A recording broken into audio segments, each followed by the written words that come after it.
Welcome back to consecutive day 1040 of a diary of a Runpreneur. In today's episode, we're going to be talking about finding your niche from a marketing perspective. So please give this a subscribe, share, like and comment, as the more people we get in front of, the more money we raise on my fundraising mission to save the lives of children by attempting the ultimate ultra marathon. All the information about the challenge, how you can get involved, is in the link in the comments below. Thank you as always, and let's get started.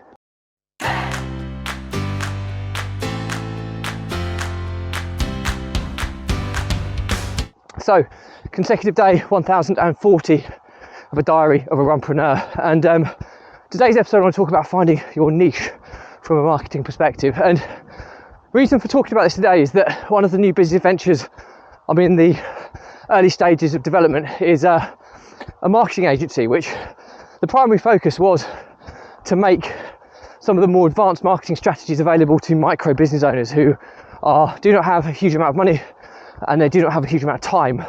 They're often one-man bands or very few members of staff, and it was to make stuff that should be accessible to many at an affordable price. Now, the niche was too broad because first and foremost, marketing strategies could be 1,001 things, and also the micro business owner space is so vast, so we had to niche down somewhere.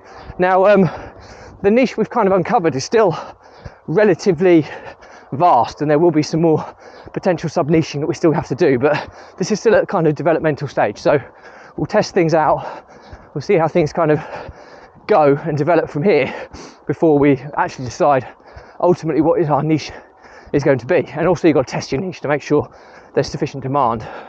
So what we decided on is that in actual fact we didn't know which industry of micro business owners to focus on, because I'm just going past some people at the moment, so just bear with me a second. There's some dogs here, don't want to get savage.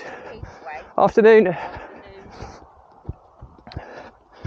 Hopefully they're not going to run behind me and savage me on camera, but fingers crossed they don't. But anyway, and because the two people involved are from very different industry backgrounds, also some of the niches that I'm involved in property, the property marketing space is relatively saturated, so I wanted to be more broader and find those kind of markets that aren't kind of red waters. We talk about blue oceans, red oceans. Well, red oceans are shark infested waters, i.e. there's so many people offering similar services. So the thought process is let's niche on the marketing strategy and be broader on the micro business owner space.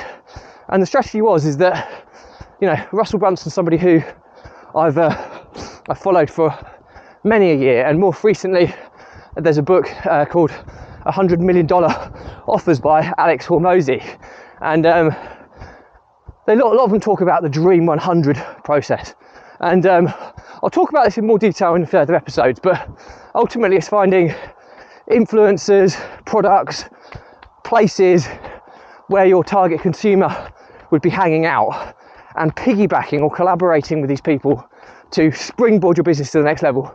And just that strategy alone is so powerful. I mean, Russell Brunson says he charges $100,000 to $200,000 a day for consultancy, and that's the first thing he'll do with potential clients. So there says enough in itself. Now, with the introduction of AI and automation, we can do this very affordably, utilising our team of outsourced members of staff, and they'll hopefully make it incredibly accessible for the micro business owner. But it's taken multiple meetings to kind of get to this stage, and it's hard, and we still need to probably niche a bit further than that yet, but I think we're starting to get the foundations of a consumer base that this could really be a good fit for. So pretty excited about it. We're building out systems and processes, teams, etc. at the moment before we beta launch it within the next kind of 2 to 4 weeks. But yeah, super exciting. So I think the moral to the story today is you need to differentiate yourself for the masses, and you need to find some form of offering which is almost finding a little blue ocean, you know, clean water, not too many sharks in it, that you can be the dominant force within. And too many people go into shark infested waters, and ultimately they get too caught up in the competitiveness of the marketplace rather than differentiate themselves and finding their own, almost making their own niche market. So I hope that's useful. Any questions or comments, drop me a line, I'll respond to everyone. Do remember to give us a subscribe, share, like and comment. As the more people we get in front of, the more money we raise on my fundraising mission to save the lives of children by attempting the ultimate ultramarathon. All the information about the challenge, how you can get involved, is in the link in the comments below. Thank you as always, stay positive, stay happy. I'll see you again tomorrow.